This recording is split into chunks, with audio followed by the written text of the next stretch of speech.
Mark, welcome to the podcast. Thank you so Thank you. much for gracing us with your time. And I think most importantly, giving me the opportunity to be able to dig in a brain that I get the benefit of digging into on a regular basis and sharing that with the world and how this intricate part of a company called HR really, really works. So yeah, this will be just really a fluid conversation and just me poking a bunch of selfish questions. My producer's probably going to kill me because she's prepared me with a bunch of questions to ask you, but I'm going to just do me and ask some stuff and also lean on that as an avenue. I think the first question I'd like to kick off with, and I don't want to do the boring podcast avenue, and this is me taking a pot shot at some podcast, which is tell me your history and how do you got here? And I'd like you to kick us off with like, what's HR? What's HR to you? Like, break it down as to what it really is based on what people assume it to be. Plenty of people in companies, even me in a company working next to side by side with a HR division. Break down HR from your language through your eyes. You're going to get me in trouble right out of the gate. Is that what you're going to do? All right. So I know it's the boring stuff, but sorry, I'm going to plug it real quick. So being in HR for 20 plus years, let me say it this way. It's one sentence. Here's what I was taught. Here's what I believe. Here's my ethos every day when I approach work. It's to protect the company's assets. Well, cool. I could stop, but I don't think you want me to. So protecting the company's assets, what does that mean? That means looking out for the team members, looking out for the employees when you need to, looking out for the product when you need to, looking out for the physical assets, the campus, the property, looking out for ownership if you're privately held, looking out for the company's name brand when there's stuff out on social, whether it be one of those websites that you can't control unless you pay them a lot of money, or it be, again, what you do in the community. I think that's where most people kind of miss the mark. They think HR is all about firing people, hiring people, doing some benefits administration. And of course it is. It's most importantly about everything I do is to protect the company's assets so that the company will be here a lot longer than any one of us, because then all of us will prosper. Let's dig into that a little bit further. So protecting the company's assets through the avenue of human resource, right? Why is that not just the same as data is protecting the company as assets? Marketing is. So all of these are really trying to optimize something to ensure a company is in a better spot than they would be if that thing wasn't operating the right way. What's unique about HR in that capacity to where you?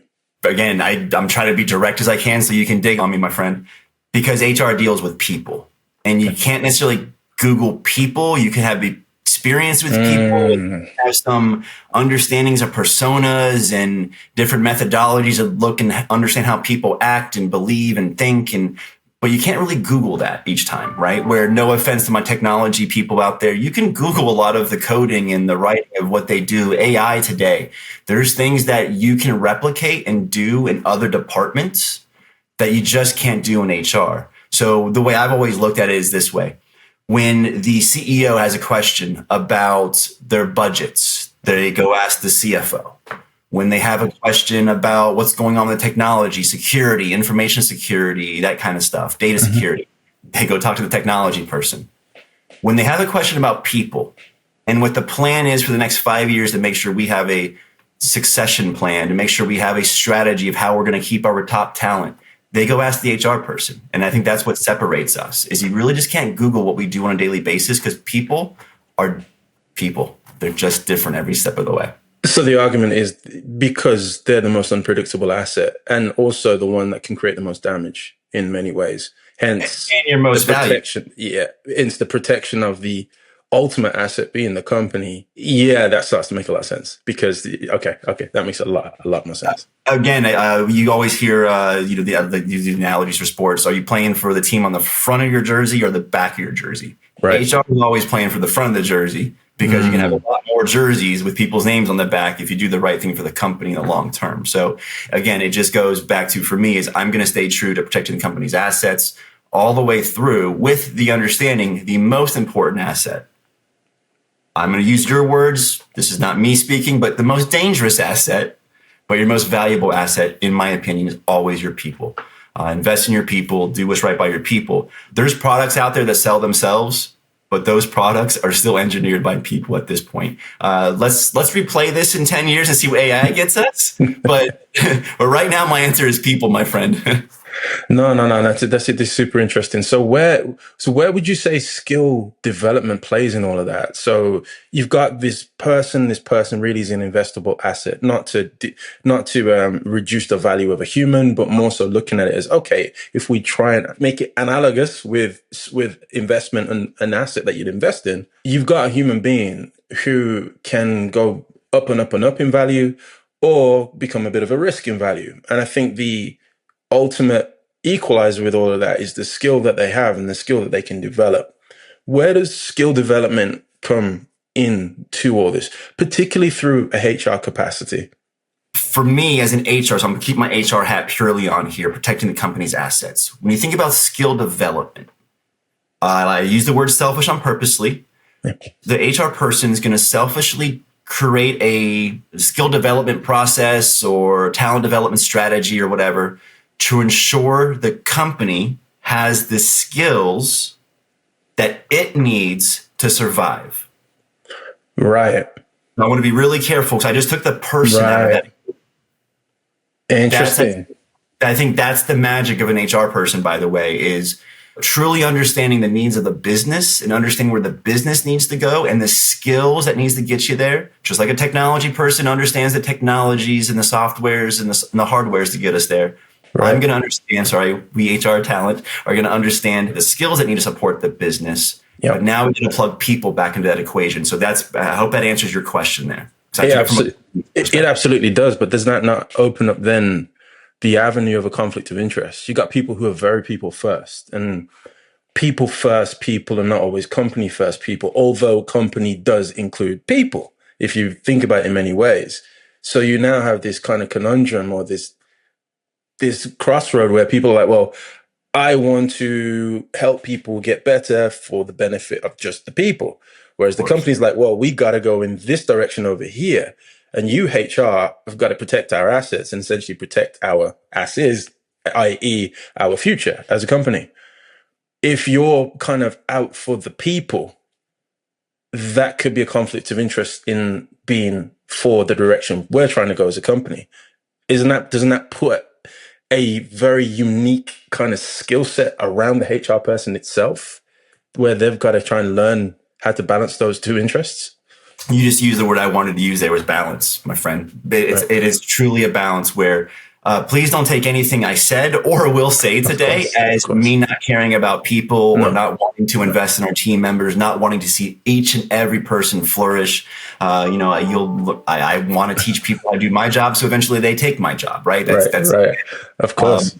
Look, I'll say it the way I is. How do I get my next promotion? I get a lot of people around me promoted, right? So it's just one of those things where I am part of their journey where, again, that's just where, don't take any of this out of context where I'm not saying people learn.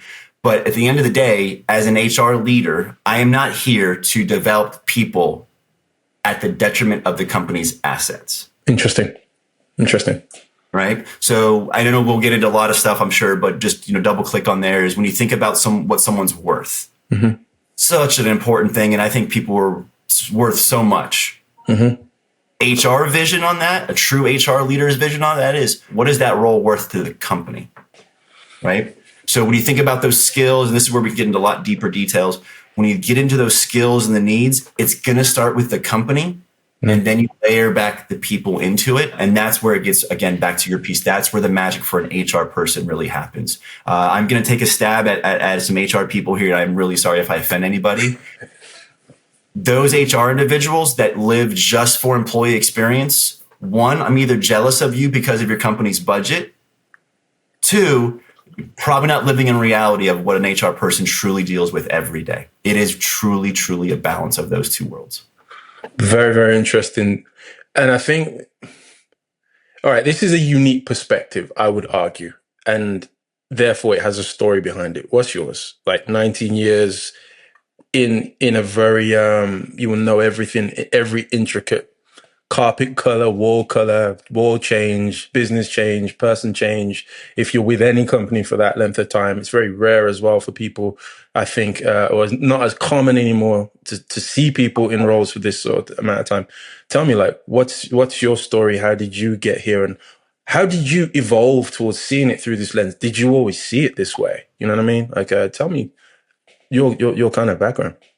It's a good question. So it goes back to the journey, right? Where I'll keep it really short. Way back in college days, 20 something years ago, I just got this little bit of an itch for HR, but I'd always loved business. There was something about business. Everything I read, I'm a nerd. I like to read things. I read things that teach me how to do new things, whether it be woodworking or around the house or cooking, or Right. that's just always been me. So back then, 20 something years ago, I was really loving business and business plans and reading business type of books. So that got me into something that, again, I go back to my words, was not around back then. So this was not my phrase, but I got into a profession you couldn't Google. That's how I looked at it. Wow. Wow. Think about HR is you couldn't Google what we were doing back then. You can Google it for the most part with laws and things like that, but dealing with people, I just had this knack for dealing with people. And I hope to say I bring a common sense to the conversation of how to blend business with people. One of my famous lines is business is always personal. I totally stole that from somebody, but business is always personal. I think so too, but It is always business, right? It is always personal, Ronaldo, where when you bring those two together, that's what I call HR, right? Yeah. It's personal business, but again, just through the employment lens. Back to your piece. How did I get where I got? That's where the bug started, right? Mm-hmm. So I believe in passion. I believe in having passion for everything you do. And if you don't, then life kind of just sucks in many cases. So sorry to say it that way, but I had this passion for bringing people and business together, hence getting into HR. Worked at a larger company and had the opportunity to go to a smaller company. Keeping it short and sweet here. No, I didn't have the vision I have now 20 something years ago. Naturally. 20 something years ago, I was in the bottom of the organization looking up, right? This might get cut, but when you're at the bottom of the organization looking up, you see a bunch of assholes up there. Naturally. Right? Yeah, of course. As I've moved my way through the organization and I get to the top of the organization, I look down, I see a bunch of smiling faces. That's right. Right? That's right. Where 20 years ago, I looked up going, what the hell are they doing up there? Now, 20 years later, I'm looking down going, I'm really trying hard. I hope everybody understands we're trying our hardest. It may not look like the right decision always, but here's what we're really trying to do. That's, I think, for me, where the transition has really occurred over the past 20 years of my thinking. Right. Is even as you move through the ranks, and I use the word career climbing wall, right. As I go through the career climbing wall, you start getting different perspectives. So now my perspective is more like what we've been talking about. How do we create a company in a way that's sustainable, that includes the person into the equation, because that's how we're going to be constantly sustainable. So back to how I got here. How I got here was just being a nerd and reading employment law and really learning HR. Right. But most importantly, understanding how HR supports the business. And the business typically comes first. Interesting. Has it got better as an industry, when you look left and look right to any peers that you do communicate with or not, any podcasts or blogs or whatever, when you watch kind of industry narratives, has it got better, or was it ever bad? Do you know what I mean? Like, what's the journey of this kind of division of business? And you'll see where I'm going with this, because I do want to dig into kind of where the kind of skill elements and the idea of creating a culture of learning development and stuff like that, where that kind of plays into all this. But because this is such a foundation of where that would even begin in the first place, I'm just curious to understand the nature of how it stands and how it was, I suppose.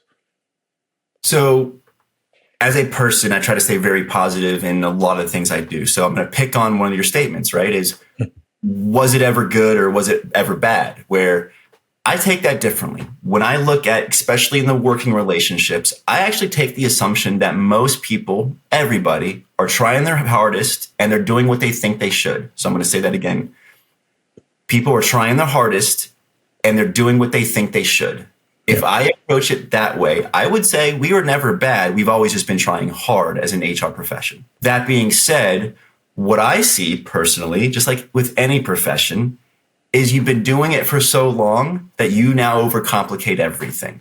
People are actually not that hard. People are actually very simple. You just got to be direct.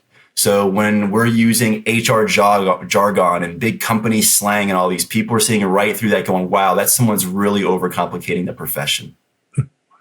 That's where I think we as an HR profession are doing such good things. Right. But we also have to remember that we're HR nerds and we have to simplify it and keep it simple without overcomplicating it to our own detriment. That's where I think HR gets a bad name nowadays. Hey, do you want to sign up for a tuition assistance course? Great. Here's the 19-step process to do so. Right. Yeah, Mark, because I think what you're kind of uncovering through my eyes anyway is people are complex. HR is built really to protect the kind of essential assets of a business by ensuring the complex nature of people don't derail the goals of the business or the direction of the business for it just to sustain itself. And there's a person that has got to juggle the complexity of people and the business case of the actual business.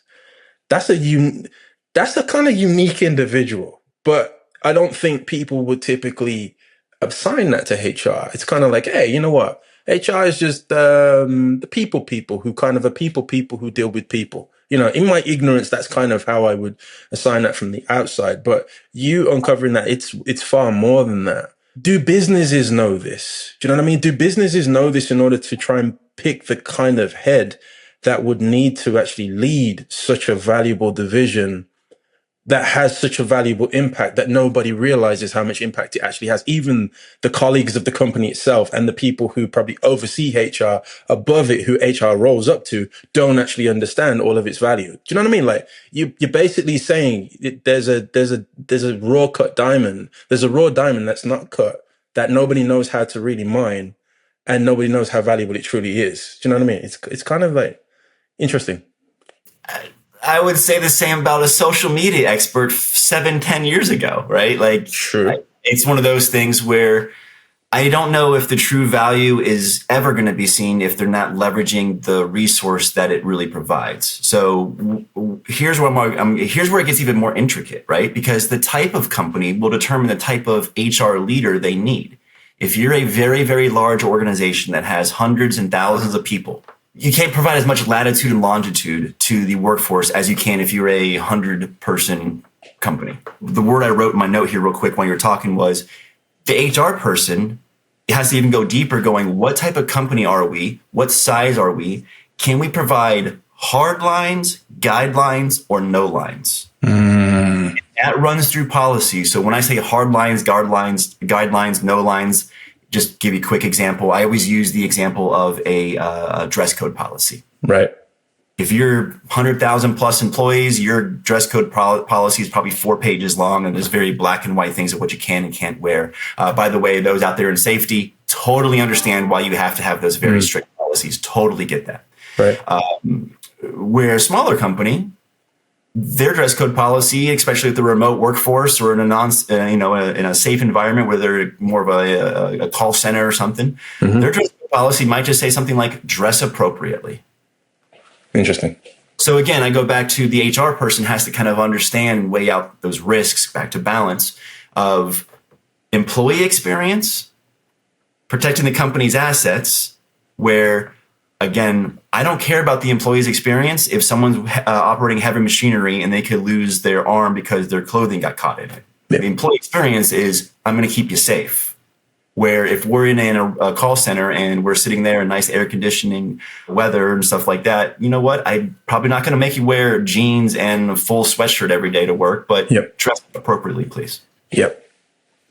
That's the balance for an HR person. Again, everything they do. It's also why you hear people in HR always go, their answer is, it depends, Ronaldo. Right, Ask exactly. The answer is, it depends. Yes, exactly. We're dealing with people, man. We're dealing with people. Exactly. So then, where's retention sit in all this? right? So again, it's all about people. It's all about trying to balance between company, people, and skill in the overriding sense. But retention's a huge thing as well. And it's a massive business problem across all industries. So where does that sit in all of this overall?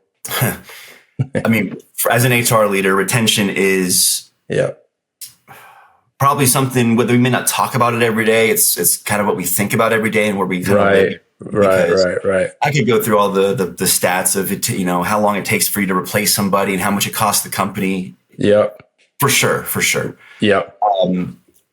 What I think about when you lose somebody, especially at smaller companies, is you see people around them going, well, if they're leaving, what is out there, right? So it's that reciprocal or that additional fallout sometimes that you might see from those type of relations. So a couple of things there. When you think about retention, it's not about trying to retain everybody again at all costs. Mm-hmm. It's trying to make sure that you have the right people in the right seats at the right cost. But most importantly, it goes back to, again, that balance for me between what does the company need talent-wise? Right. What does it equate to cost-wise? Right. Now let's put the person back in there. This is where, when you look at a very large company, again, this is where I'm going to be very direct. Very large companies, you will see them put their pay ranges on their job descriptions, and it is very narrow. It is from this amount to this amount. Okay. Totally fine, they can do that. Smaller companies might say, we're looking for this person. Right. That's over the board. Right. Where, for me as the HR leader, what does the company want to spend for that role? It's hard to say ROI for every role. It's easy to say, but hard to do. Where when you think about the word retention, I, as the HR leader, am actually not going to be the one to say we should retain everybody all the time. Interesting. I'm going to look at you and let's use the fancy HR terms, high potentials, hypos. Mm-hmm. Those are the people you definitely want to put a focus on and a laser on for your retention efforts. Because if they're your succession plan, okay. When you think about, again, I'm sorry, I'm being a little bit direct on the hierarchy here, but if you're a frontline worker, right, if you can't replace them, if they're irreplaceable, I think you as a company have a sustainability concern at the front. Interesting. I agree. I really agree with that, by the way. Let's use your marketing team's examples, and this is where anybody that works for us, I'm so sorry to use direct examples, but cool. If the strategist, the one thinking of the creative strategy behind all the brands, that to me is someone that's probably a high potential and someone that's probably a critical role that cannot get turned over very often, especially if there's some brand recognition or client interfacing, right? Where the person actually designing the logo or doing something that's 3 steps removed from the client. Yep. If the company has that person as irreplaceable, that person's probably fantastic, and I bet you there's those people are out there. But two, that's where I would say the HR person and the marketing leader in this example, they're not doing their job to create a sustainable talent framework where turnover is acceptable and okay. Right. Is that person at the bottom of the career climbing wall wants to move up. No offense, the people at the bottom of the wall want to move and climb a lot faster than the people at the top of the wall. Interesting. So retention can't be for every single role. That's where I would say for an HR person, they really got to focus on those critical roles where they don't want to see turnover at. Well, this is really interesting though, because now you kind of expose that natural hierarchical conflict of interest that I'm sure you're at the center of trying to balance, where there's a bull, girl or guy, young, driven, talented, wants that spot. And then there is the seasoned veteran who's still very good in the position that they're in. And they're not mentoring the bull. You know what I mean? They've not signed up to, oh, you know what? Hey, I'm going to kind of work with you and get you up to a level that they're like, no. I'm doing me, you're doing you. And I almost find that that's almost going to create an inevitable conflict of interest that's going to lead to turnover in some way, shape, or form. Where do you sit in all of that? Are you kind of the, hey, business leader, sort of advising them like, look, you need to kind of invest in some mentorship in this person because not this person's coming for your job. This person is naturally ambitious like you were when you were them. And we're probably going to end up in this situation in the company. Now, I'm here to protect the company's assets, and that is the people. And you people at the moment are going to fall into this complexity that people naturally fall into because there is some emotional, natural conflicts of a journey between you. Talk about where you tackle those kind of problems, because I think those problems present really, really interesting challenges for a lot of companies. And those are real life situations, right? So again, to kind of pick on the words is, I would say I protect the company's assets. I also just happen to specialize in people. So let's go back to this analogy. The way I would approach that actually is I would ask the business leader just a few questions. You have two people that are really good. One's aspiring to be better and trying to move up, but one person's been there, they've done that, and they've got some probably hierarchy or even tribal knowledge that they've had for a long, long time. There's value across the board. No two things are equal in this case, even though we try to make it seem so. That's where I would say the HR person has to focus.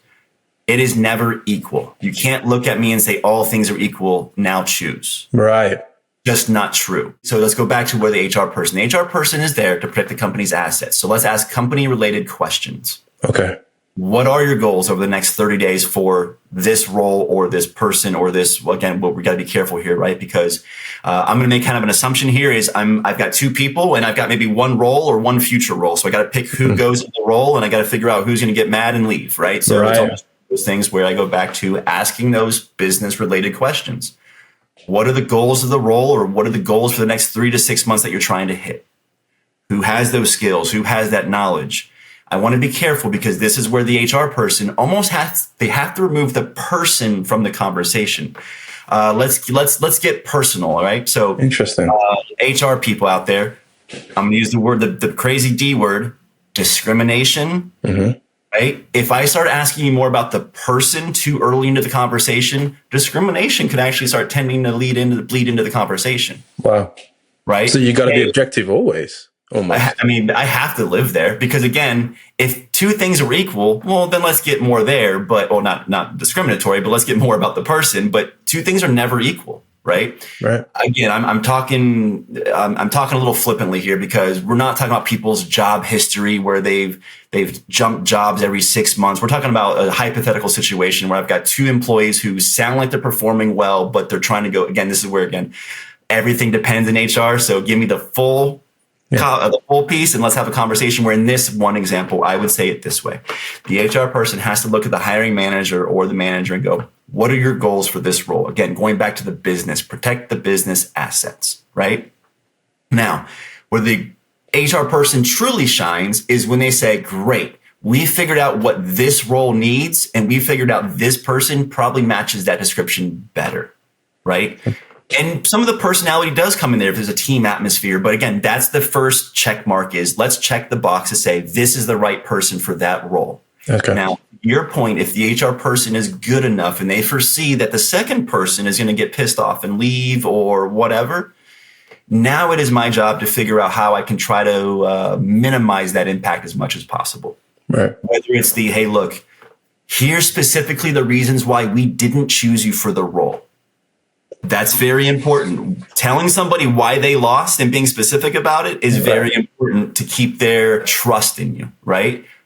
Maybe, and this is where, depending on your budget, depending on your company size, maybe you lay out a plan to go have them go somewhere else. Maybe you say, let's go ahead and start developing you slowly for this role so that next time it comes around. It's just one of those times where an HR person should first fill the role, make sure you pick the right person. Great HR person is going to figure out how to make sure that other person still feels like they're taken care of. Again, no offense. This is what big companies don't do well. They get so many applications. They get so many people applying for jobs internally. And I get why they do it, but it is truly just more of a recruiting effort versus a employee retention effort while people aren't necessarily getting the job they wanted. It's hard, which is the nature of all things. So as soon as something becomes mass in size, mass production, mass anything is just so much more difficult of a beast to be able to maintain and retain quality, I suppose.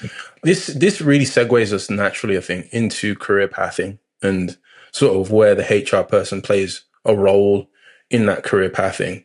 How does that come about? So I think there's kind of two parts to this kind of question or discussion. I think one is the pyramid. like the pyramid of skills, starting from the bottom all the way to the top, and sort of how linear is that in context to the person versus non-linear or or separately objective, that it's just the way the company's structured. We've got all these programs here, then we've got them on this tier, then we've got them on this tier. This tier doesn't necessarily assume you're going to be growing or journeying to this tier. They just happen to be independent tiers versus, hey, there's a career path. You start here and then you walk all the way through here, here, here, and here. Number one, how much thought does HR people put into this? Number two, is it a thing? Or is it just an independent offering of upskill services or upskill stuff within a company that people just do to kind of check the box that they do? You know what I mean? Like, what's the kind of thinking around that? Your questions are they're fantastic questions. And second, for those that are not knee deep in HR every day, I probably am coming off as a little insensitive to the team members, but I am really promised, and I think you know me well enough that I really care about people as people. And humans, like I want everybody to flourish. But I'm sorry, going back to kind of the career, and I want to dig into this in a couple of different ways, but even going back to just the career map, right? Where that starts for me as the HR person, it still starts back with succession planning and making sure that I know what the company's talent framework looks like and knowing what skills we need now, today, tomorrow, and in the future, and then making sure that the right skills are in the right place. And Ronaldo, I think I've said this to you before. Create your org chart, create your org structure. Right. Names, right? Right. Skills. What do they need to be responsible for? What accountability measures? What goals? What KPIs? What does that org structure look like? Again, going back to now, let's put names on top of it because that's where I think for me the career path from an HR person starts as it's a talent framework to make sure I have a succession plan at all times. Now, once I layer the people's name back on it, I can really start creating out and mapping out their career individually. Interesting. Right. So again, I keep going back to protecting the business and company's assets, starting with what's best for the company. Yeah. I'm not trying to be insensitive to anybody out there listening, I promise. No. If this was your CEO listening or something like that, hopefully they'd be like, well, yeah, because if we don't protect the company, then everybody have a good life, right? Like, but protect the company, but then make sure you do it the right way where you're putting the people's best interests on top of that, right? Where, again, for my business leaders, my HR leaders out there, creating the right benefit structures and plans for medical insurance and all the different ancillaries, making sure you have the right workforce set up for your benefits, making sure you have the right PTO and total rewards policies for we're not even talking about any of this, Ronaldo, so we're going to talk about a little bit more, and I want to, but I just want to make sure that, one, I defend myself not being so insensitive all the time. Two, I want to also acknowledge my HR leaders out there of how much they're doing to put all of this together back to balance the protecting of the company's assets with employee experience and engagement, with the balancing of productivity for the company with costs, all of this mixed into one big cocktail, if you will. Very, very important. If I could, I want to double click back to your career mapping. Okay. Please. So a couple personal anecdotes here, right? So I remember back in the day, when I first started in HR, they called it the career ladder, right? It was just a ladder. You put it up against the wall and you just climbed up to the top. Yeah. Back, however many years ago, I started calling it with others. It was the career climbing wall, right? It was it's not straight up, it's around and over and whatever the case may be. I'm afraid of heights, so I'm glad they've now changed it to the career path, right? So when you think about the career ladder versus the career climbing wall versus the career path, I actually like the path a lot better because of, I think, the analogy hopefully I'll give you, and I'll give you a more gamification analogy. So when I think about the career path, and let me speak to individuals real quick, right? So let me not talk, HR leaders, you're individuals too, business leaders, you are too, but let's just talk to as individuals, as people. Yeah. Let me make sure I say it this way. Don't ever trust anybody is making your career path for you. Interesting. Right? No offense to my HR leaders out there. I say they do it really well, and I bet you they do. As a person, always invest in your own career path. Do not allow yourself to be fooled. Others are doing it for you. Interesting.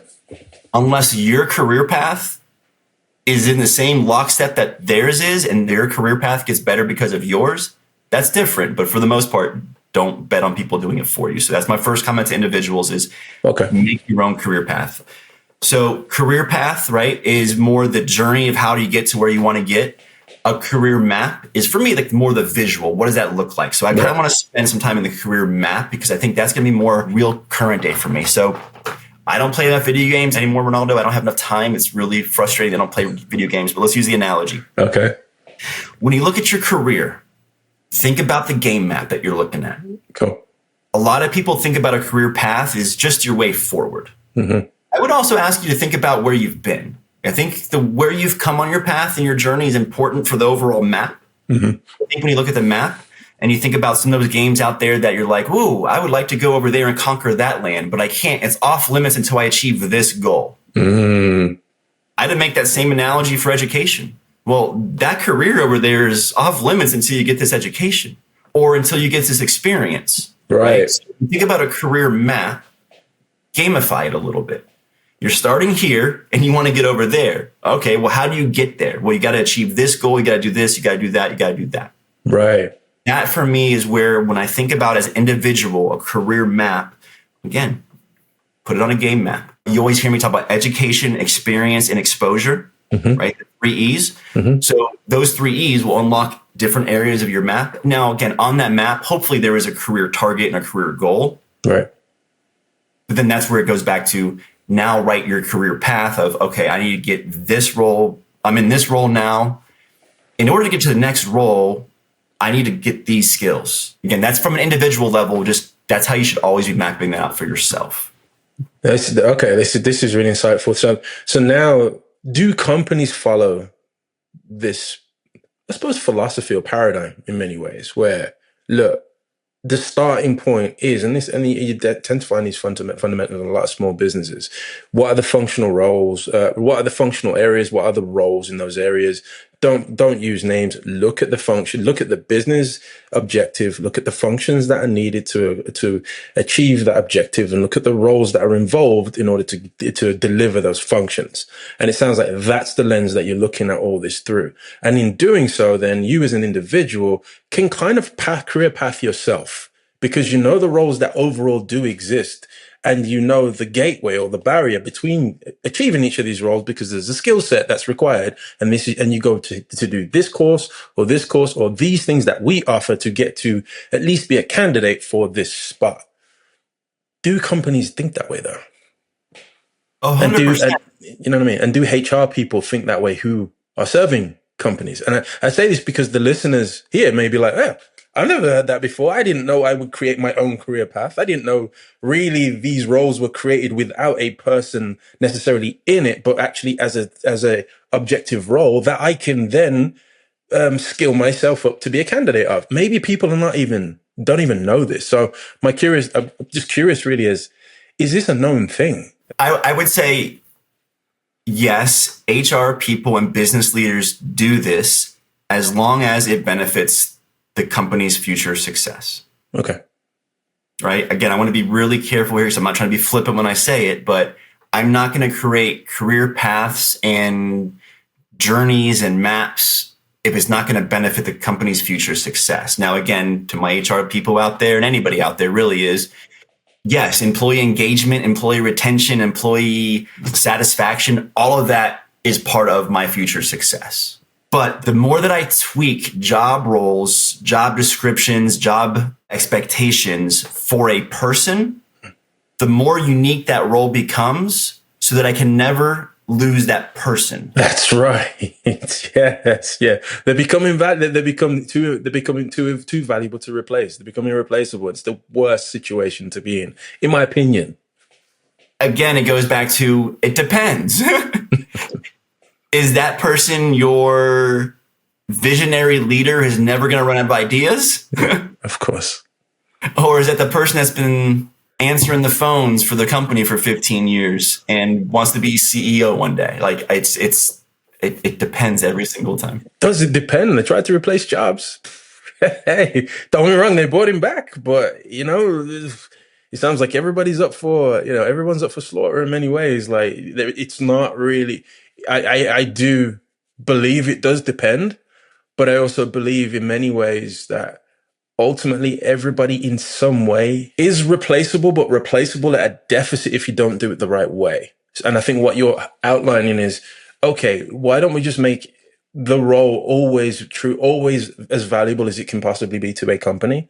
And the best way to do that is to keep it as objective as possible. So those people who fit it are the ones that can very clearly see what they need to do to be a candidate to fit that role. And then you just don't have a lot of this operational ambiguity that we're seeing in many, many places. Inefficiencies everywhere, especially in the United States. So many inefficiencies just because in many ways it's been lent too heavily on the person and not the actual process or role that the person's supposed to occupy. I didn't know we were taking shots of the USA during this conversation. I'm a Brit, so I'm allowed to say stuff from afar. Like, hey, I see these things in America. It's like, I'm messing with you. There's plenty of inefficiencies in the UK as well. So. And I'm messing with you. And I don't disagree with you. That's why I get to say that.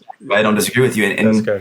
And yes, my friend, that's the piece where it sounds insensitive to do and to say, because I really do care about people and want them to succeed, but not to the detriment of the company's future success. Yes. And when you think about thinking differently, what's the most famous words and the most detrimental words in business? This is the way we've always done it. Right. I'm not saying I've been to the same place 19 years. I'm not saying that you can't learn new things and it's about the mindset and the thinking. But again, going back to the conversation is, if it makes sense for the company and the company is going to be better because of it, and it's part of the long-term or short-term strategy, well, then that's where the HR person typically is going to sit first.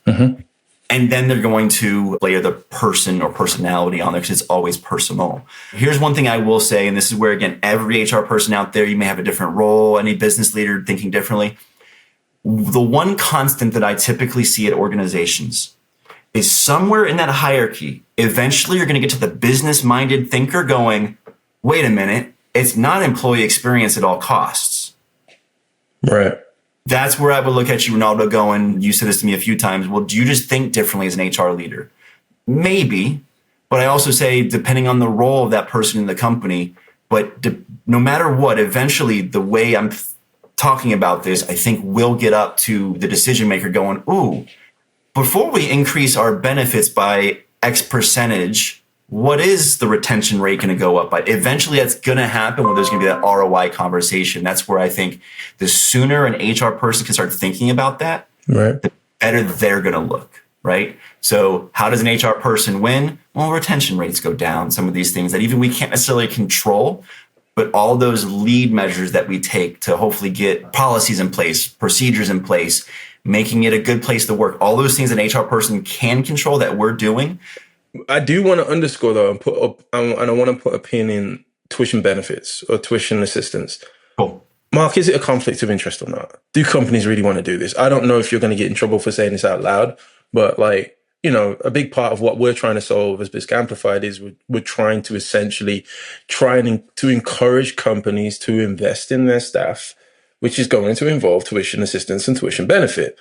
And in doing so, we hope that there is some ROI on that investment. That is more than retention. Maybe there's other things that can materialize into that ROI. But a big one for us really is tuition benefits is that kind of gateway to be able for us to even succeed as a company. What's the inside information around tuition benefit? Is that something that HR leaders, business leaders in general are like, yeah, this is something we're proactive about? Or is it something that they react to because they feel they need to kind of keep employees happy and do have some kind of objective skill pathing, but it's not necessarily that clean or clear to where they want to invest boatloads of money into it because they don't see any ROI in it? So yeah, if you could speak on that a little bit, that'd be great. The tuition benefit piece, I think, it's a touchy subject. You said it earlier. I'm going to get myself in trouble here a little bit with probably some of my business and HR leaders.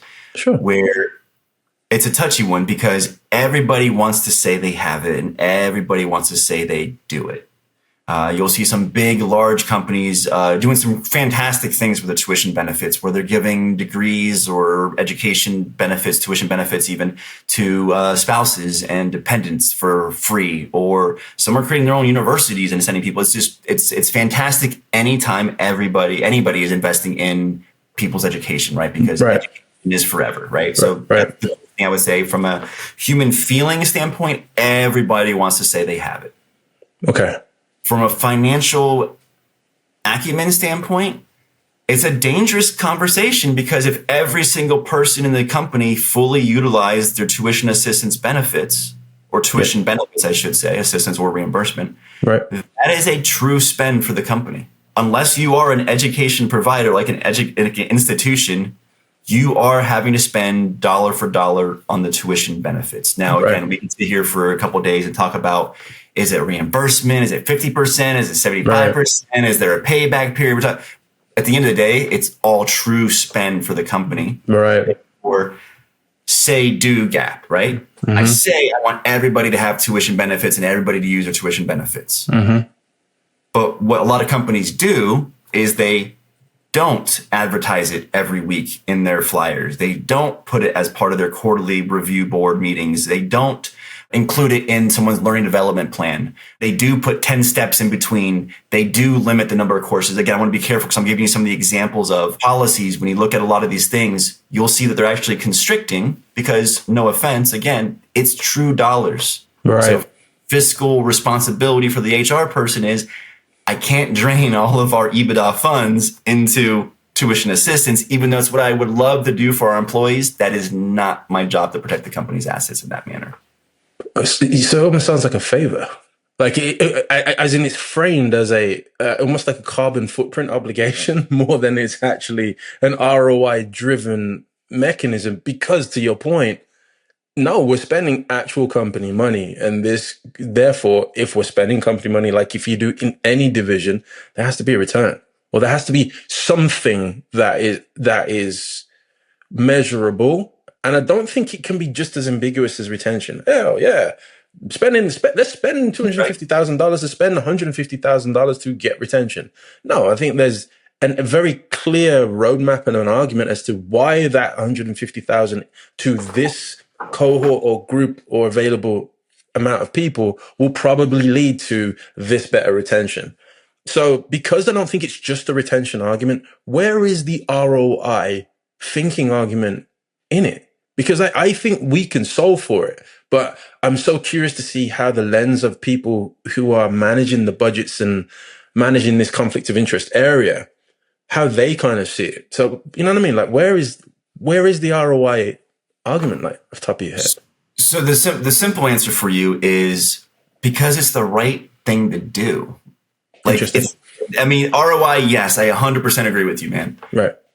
But it's the right thing to do. We're talking about investing in people's forever. It's their education. It's their, I don't care if it's a seminar down the street for 4 hours versus a 4-year degree. You're still investing in people's knowledge that they can never be taken from them. So again, it's the right thing to do is my first answer, right? So if you're doing nothing to develop your team, shame on you, right? Second, I don't think that's the answer for most people. I think it goes back to what we're talking about is some of those, higher education, bachelor's, master's degrees and certifications and some of those professional educational credentials, where as an employer, I want to ensure my people have access to that. Right. But I also need to understand not everybody's going to take advantage of that because not everybody's driven the same way. Right. But I also know that I need to create a sustainable workforce with a succession path and plan. Mm-hmm. And I know to do so, I got to have the right people with the right experience, education, exposure, gaining the right skills. Mm-hmm. And I know that if maybe I'm focusing on just my top 20% of high potentials, so if I can get those individuals into a degree program, the equation is now I've got somebody in, let's just go with a bachelor's degree. Mm-hmm. Now I've got a high potential in a 4-year bachelor's degree. Guess what I just did for myself for an HR person's perspective? I just got 4 years of retention from them because I'm paying for the degree. Right.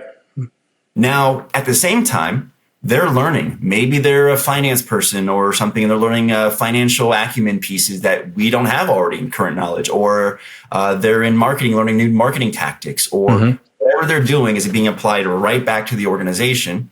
Therefore, now I'm getting productivity a little bit different. We can talk about the engagement when somebody's, taking classes or whatever, and they're bettering themselves. And make sure, I always say this, education, you're not just bettering yourself, you're bettering your family's life. Like, it's for everybody, not just yourself. So invest in yourself, but invest in your family. Going back to the company has so many benefits that come out of providing people's educational benefits, honing in on retention, pay for someone's bachelor's, there's 4 years there with you. Pay for someone's master's, it's probably 2 years. Start paying for people's credentials where they get certified and those types of things. There's just different, trying to say positive hooks to put into somebody that you're investing, that those dollars that actually do cost you dollars, and the depreciation of those dollars never depreciate, dude. So that's 100%. Yeah, you just described strategic investing, but in people. And I think that's a much better way to say what the hell I just said. Strategic investing. I should have said that. Yeah, it's very smart. That's very smart. And it's got utility as well. Genuine utility and altruism all baked in where everybody kind of wins. So yeah, that makes a lot of sense. No, Mark, you've been really graceful with your time. I can talk to you forever, but I am kind of conscious of how much time I have booked you in for. So I've just got a few quick hitter questions in a sense where maybe a little gamification. I'll give you a word and you give me maybe 2 or 3 words of how you see it. Yeah. Cool. Dangerous, but go for it. HR. Overcomplicated. Employees. The most important asset we have. Organization. For profit. Leadership. Underrated quality. Workforce skill development. Required for future success. Mark, I appreciate your time, man. Thank you, my friend. Appreciate you, my friend.